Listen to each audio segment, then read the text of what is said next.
Nous étions en 2001 et Michael Jackson n'avait plus sorti d'album depuis 6 ans. Son retour était alors tant attendu dans le monde entier. Il n'avait pas le droit à l'erreur. Et ce qu'on ne savait pas encore à ce moment-là, c'est que le chanteur âgé de 43 ans allait donner son dernier pas de danse à l'industrie.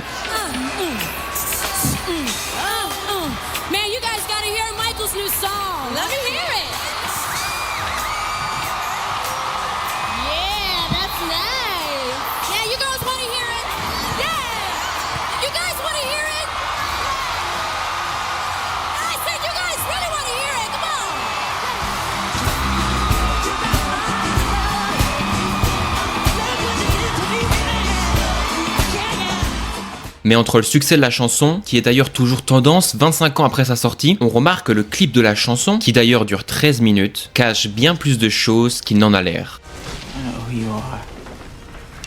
Bing bang. Dans cette vidéo, je vais vous expliquer l'histoire qu'il y a derrière You Rock My World de Michael Jackson, entre sa composition, la sortie du single et du clip, et tous les drames qu'il va y avoir autour de tout ça. Alors n'hésitez pas à liker la vidéo pour me soutenir, et une fois que c'est fait, on peut y aller.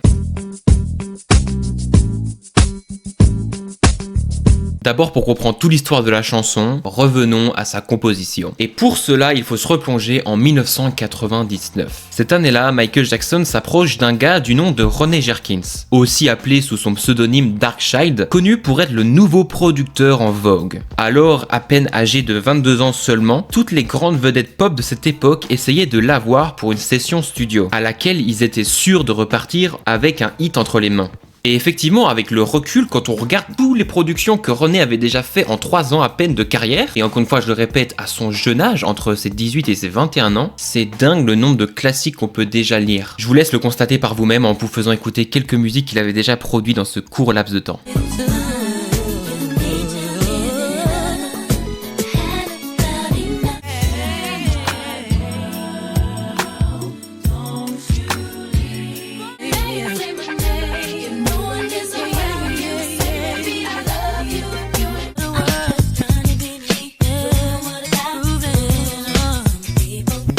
Alors Michael va décider de faire quelque chose qu'il avait déjà fait 10 ans auparavant, c'est-à-dire qu'il va s'intéresser à ce nouveau producteur qui enflamme autant les pistes de danse que le haut des classements musicaux. Rappelez-vous, pour l'album Dangerous 10 ans plus tôt, Michael avait fait la même chose en rencontrant le jeune producteur en vogue à l'époque qui était Teddy Riley. Et ça avait fini par donner quelque chose de vraiment très percutant et très réussi, avec des chansons comme Jam, In the Closet ou encore I Remember the Time.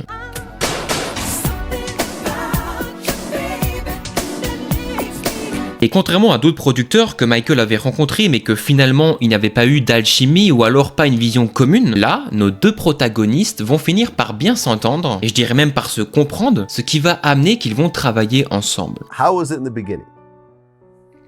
My first session with Michael Jackson was at Carol Bayer-Sager's house, writing session.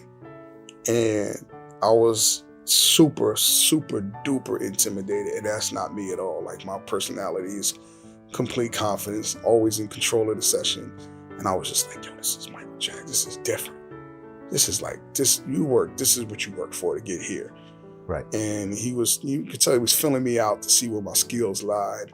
So I hop on the piano, singing melodies. Our session was probably like 2-3 hours. We talked a lot, and then he was like, I want you to stay working on our project. And he said, what do you need? And I said, I need my team with me out here in LA. And he said, done. I said, what studio was it?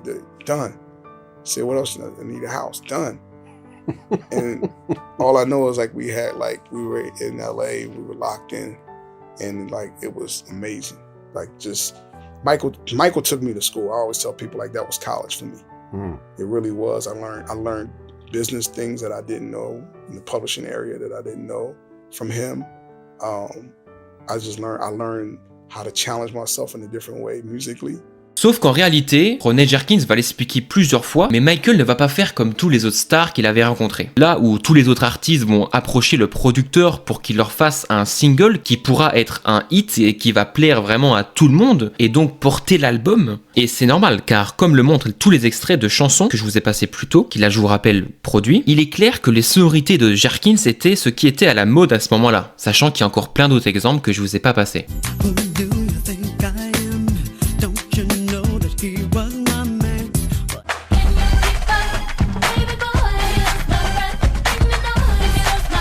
Mais la chose qui va totalement mettre le producteur hors de sa zone de confort, c'est ce que Michael Jackson va lui demander. Michael ne voulait pas qu'il lui produise un son pop commercial, le son justement qu'il avait rendu populaire et qui le représentait si bien. Mais avant d'arriver à vraiment réaliser exactement ce que Michael Jackson voulait, en gros des chansons originales que personne encore n'avait faites, et ben Rodney va d'abord lui proposer plusieurs chansons qu'il voyait bien Michael chanter. Et dans cette liste de chansons, qu'il lui a donc fait écouter lors des premiers rendez-vous entre les deux, il y avait notamment ce titre.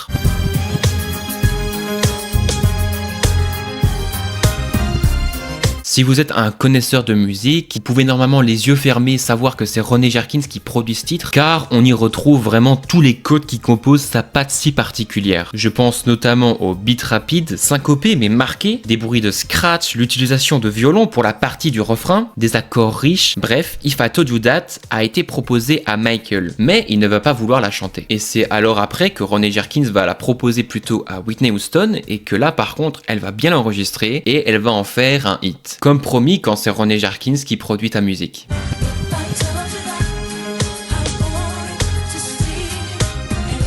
Mais ce n'est pas tout, Rodney Jerkins va également faire écouter cette instrumentale qu'il avait composée.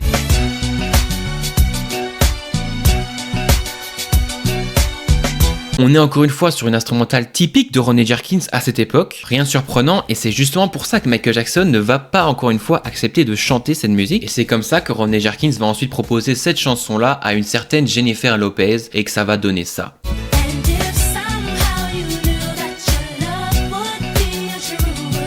Mais passer à côté de hits comme ceux-ci, c'était pas vraiment ce qui dérangeait Michael. Car après 30 ans de carrière, ce qu'il recherchait, c'était pas forcément d'avoir de nouveaux hits pop qui finiront par ressembler à ce qu'il avait déjà fait dans le passé sur des albums comme Off the Wall et surtout Thriller. Il voulait surtout faire quelque chose qu'il n'avait jamais fait. C'est la raison pour laquelle il refuse de chanter sur ce genre d'instrus que je vous ai fait écouter plus tôt, qui deviendront par la suite des hits pour d'autres artistes. Mais dans l'ode instrumentale que Rodney Jerkins va lui faire écouter ce jour-là, il va quand même en garder une.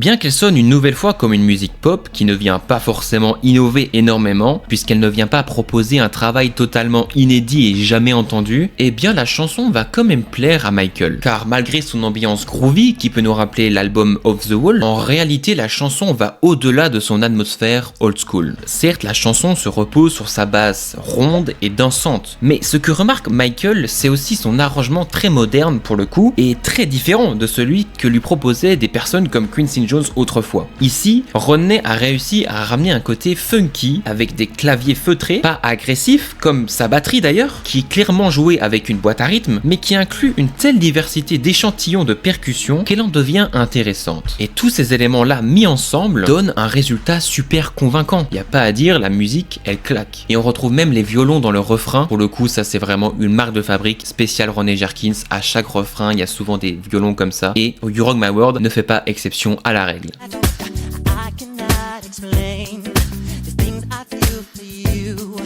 Pour que vous compreniez un peu plus comment la chanson a été composée, laissez-moi vous expliquer un peu le rôle dans l'équipe de Rodney Jerkins, car oui, Rodney ne fait pas ses musiques seul. Effectivement, Rodney travaillait à chaque fois avec sa petite équipe qui l'aidait sur plusieurs points. Là où lui était dans son rôle de chef d'orchestre, il avait son frère souvent à ses côtés, Fred Jerkins, pour l'aider dans la composition. Mais ce n'est pas tout, on pouvait aussi retrouver la présence de Nora Payne et Lacho Daniels, deux paroliers ici qui étaient donc chargés d'écrire des paroles sur les productions des deux frères Jerkins. Et leur façon de fonctionner était très simple. C'est que après avoir écrit la chanson, Lacho Daniels, donc l'un des deux auteurs, chantait ensuite les paroles qu'il venait d'écrire, pour déjà voir comment ça rendait. Ce que vous allez entendre maintenant, c'est un extrait de la première démo de You Rock My World, chantée non pas par Michael Jackson, mais par Lacho Daniels, donc une des personnes qui a écrit le morceau à l'origine, et c'était donc la démo aussi que Michael Jackson a entendue en 1999 pour la première fois, et qu'il a décidé ensuite de reprendre.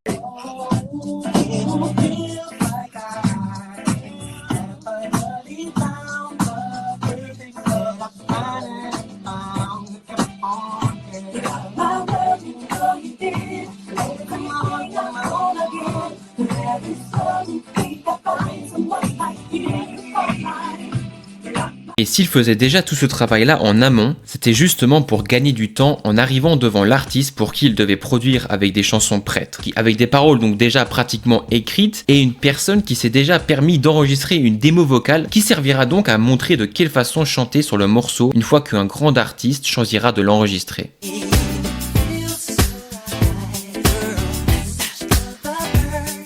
Alors vous dites peut-être maintenant que Michael Jackson n'a alors pratiquement rien fait au niveau de l'élaboration du morceau. Et effectivement, pour ce morceau en particulier, c'est le cas. Il ne va pas apporter de nouvelles choses au projet. Bien que quand même il va participer à l'écriture finale des paroles, qui vont être quand même un peu remaniées, et il est également crédité pour avoir joué plusieurs instruments sur le morceau avec Rodney Jerkins, directement au studio Record One à Los Angeles en 2001. Mais c'est pour ça justement que Michael n'a accepté que cette chanson-là de Rodney et aucune autre que je vous ai passée plus tôt. Il en a pris que une et c'est tout. C'est bien parce qu'il ne voulait pas qu'il lui fasse des hits qui auront un air de déjà vu et puis c'est tout. Non. C'est pour cela que toutes les autres musiques que Rodney produit sur l'album Invincible de Michael Jackson, elles ont toutes été élaborées avec Michael directement au studio, avec ses idées et la direction qu'il voulait prendre. Seul You Rock My World avait été fait en amont, sans la présence de Michael Jackson. C'est pour ça qu'aucune autre musique de l'album Invincible qui est produite par Rodney Jerkins ne ressemble justement à You Rock My World.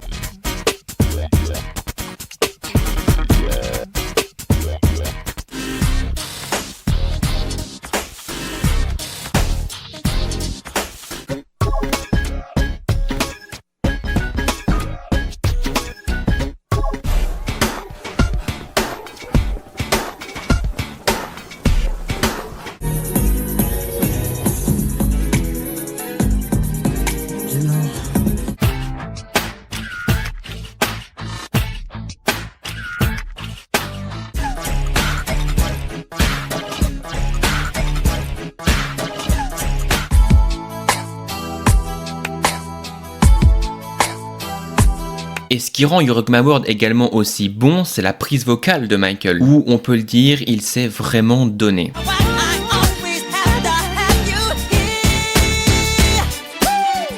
D'ailleurs, Rodney Jerkins expliquera que Michael a dû chanter de t-shirt à 4 reprises le jour de l'enregistrement de la chanson. Car il était plein de transpiration quand il enregistrait, tellement il était investi dans l'enregistrement et qu'à chaque fois il devait se changer tellement son t-shirt ressemblait plus à un torchon qu'à un t-shirt.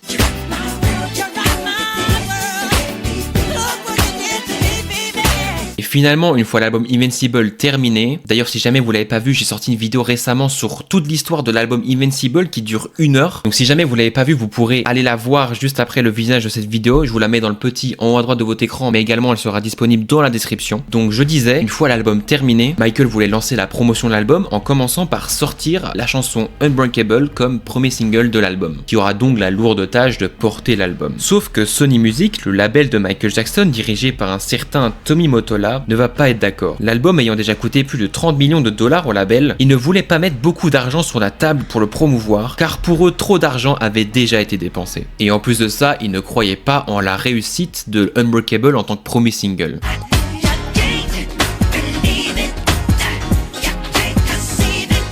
La maison de disque, elle, voyait un tout autre titre pouvoir porter l'album, et il s'agissait justement de You Rock My World. Effectivement, ce genre de chansons, c'est directement les préférés des labels, puisqu'elles sonnent juste comme une musique pop très claire, très dansante, sans problème, et en plus produit par quelqu'un apprécié des auditeurs à cette époque. Pour eux, You Rock My World, c'était vraiment la valeur sûre de l'album. Et j'ai même envie de dire que ça remonte peut-être à Remember the Time, que Michael Jackson n'avait plus fait un son aussi pop, et qui était une valeur sûre pour les radios, puisque sur l'album History, donc l'album qui précédait Invincible, on n'avait pas vraiment de morceaux dont le but premier est la danse et dont les paroles parlent d'amour. Donc en gros pas vraiment de son très radio-friendly, à part peut-être You Are Not Alone. Alors Michael n'a pas eu le choix d'accepter la sortie de You Rock My World en tant que premier single de l'album, mais à une condition, celle de tourner un court-métrage afin d'accompagner la chanson.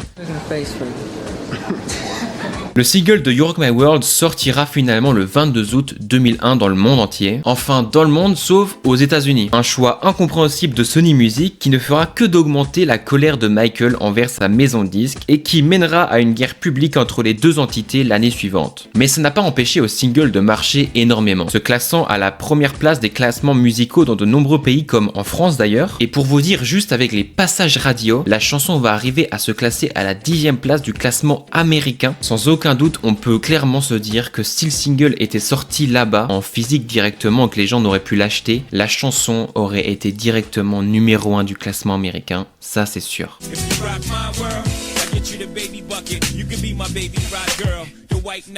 Dans la foulée, Michael Jackson va performer ce titre lors de 2 concerts à New York le 7 et 10 septembre 2001 au Madison Square Garden, devant directement ses fans très contents de voir leur idole revenir en force avec un single qui leur plaît.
Car oui, la réception du single est plutôt positive au global, soulignant sa qualité vocale et son groove R&B, même si quelques critiques trouvaient qu'il n'était pas vraiment à la hauteur de ce que Michael avait eu l'habitude de proposer, pendant que d'autres ont dit qu'elle était trop proche du style R&B de l'époque, un peu trop mainstream, mais en tout cas il ne restait plus qu'un élément soit dévoilé, c'était bien le clip de la chanson, qui sera diffusé à partir du 21 septembre dans le monde, sauf aux États-Unis où il faudra attendre le 26 septembre en raison des récents attentats qui venaient d'arriver dans la ville de New York 2 semaines auparavant, qui ont vraiment tout retardé. Et dans ce clip, qui dure, je vous le rappelle, 13 minutes, on peut y voir la participation de pas mal de personnes connues, à commencer par Chris Tucker, qui s'était fait remarquer pour son rôle dans le film Rush Hour aux côtés de Jackie Chan.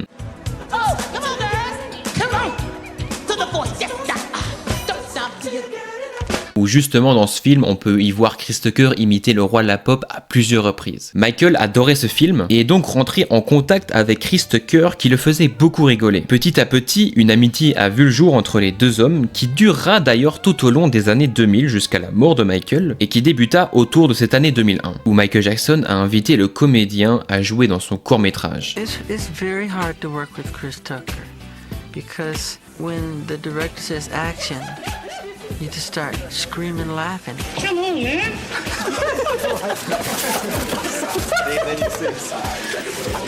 If I just look at him, his eyes pop out of his head because he's so funny, and that's what makes it difficult.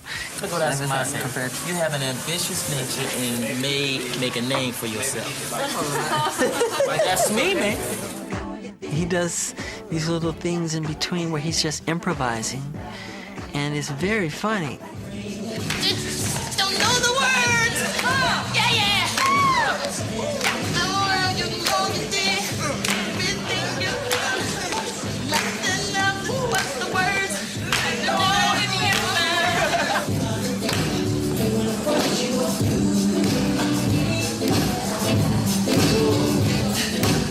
What's going on?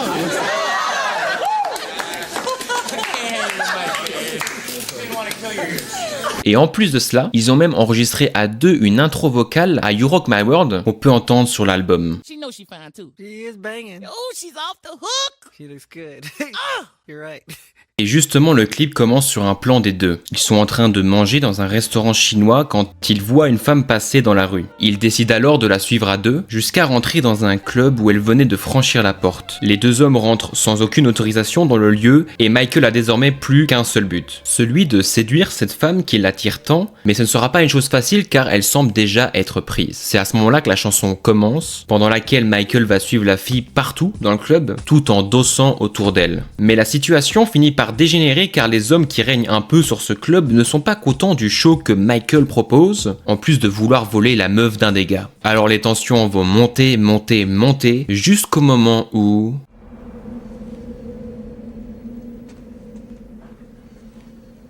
Michael et 4 autres personnes vont s'arrêter totalement, et divers éléments dans le club vont commencer à reproduire une sorte de beat.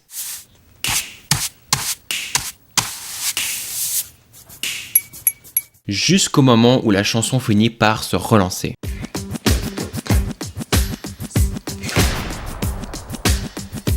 Comme souvent dans les clips de Michael Jackson, il ne bat pas les méchants en se battant, mais avec ses pas de danse. C'est alors après la chorégraphie que les choses vont encore plus mal se finir. Le club va totalement tomber sous les flammes. Mais finalement, Michael retrouvera la fille en dehors du club. Ils s'embrassèrent, puis Chris Tucker finit par les reprendre en voiture, s'échappant de l'endroit qu'ils avaient réduit en miettes.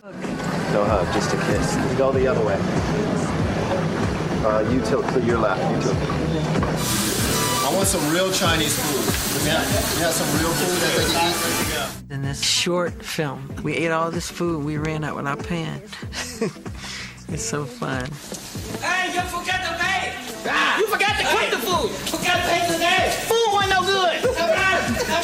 Keep it to yourself!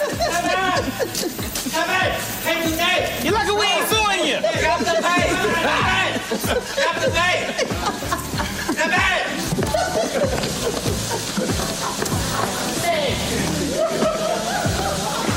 Dans les vedettes du clip, on peut notamment remarquer la présence d'acteurs comme Michael Madsen ou Billy Drago. Quant à la femme que Michael traque tout au long du clip, il s'agit d'une danseuse, ce qui était, je trouve, intéressant et mieux que si ça avait été simplement une actrice qui aurait été castée, car là au moins je trouve qu'on avait une alchimie intéressante entre elle, Keishaya Dudley et Michael Jackson. Mais la vraie grande vedette du clip, il s'agit bien de Marlon Brando, acteur mythique qui joue le rôle du patron du club. Un tout petit rôle qui a quand même l'honneur d'exister. Surtout que comme vous l'avez sûrement remarqué, le clip a pour influence les mafieux des années 40, c'est vraiment dans cet univers que le clip se déroule, un thème donc parfait pour un acteur qui est notamment connu pour son rôle dans Le Parrain. Pretty cute in there.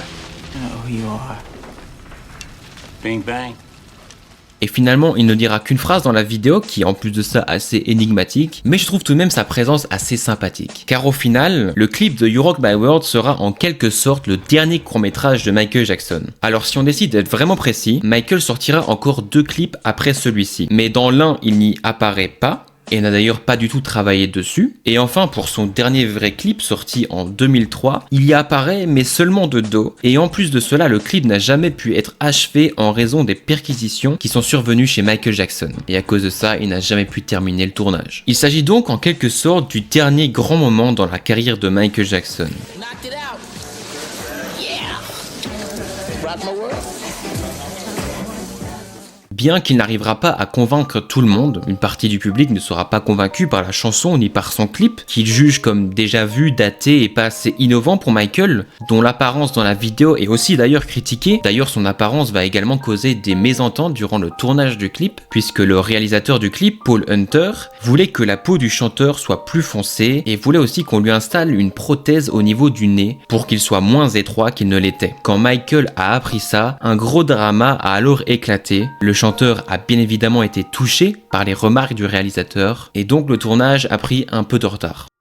À vous de me dire en commentaire ce que vous pensez de la chanson et de son clip. Pour ma part, et comme pour de nombreux fans et d'ailleurs même de nombreux critiques à l'époque, je trouve ce titre très rafraîchissant et pas aussi simple qu'il n'y paraît. Et d'ailleurs, je trouve ça très plaisant de revoir un Michael Jackson sur un registre aussi dansant, joyeux, comme il avait l'habitude de faire dans le début de sa carrière. Bref, c'était tout pour cette vidéo. Merci beaucoup d'avoir regardé dans son entièreté. N'hésitez pas, je vous rappelle, à liker, à vous abonner, à partager la vidéo. Je fais plein de vidéos sur Michael Jackson, donc n'hésitez pas à aller regarder ma chaîne si jamais ça vous intéresse. Vous pouvez aussi me retrouver sur Instagram Instagram juste ici, n'hésitez pas à aller me suivre si ça vous intéresse également. Je fais également de la musique sur les plateformes de streaming, donc si jamais ça vous intéresse, je vous mets dans la description directement un lien en première ligne de description qui va vous permettre de pouvoir écouter les musiques que je fais si jamais ça vous intéresse. Bref, merci à tous d'avoir regardé cette vidéo et moi je vous dis à très bientôt pour une prochaine. Ciao ciao tout le monde.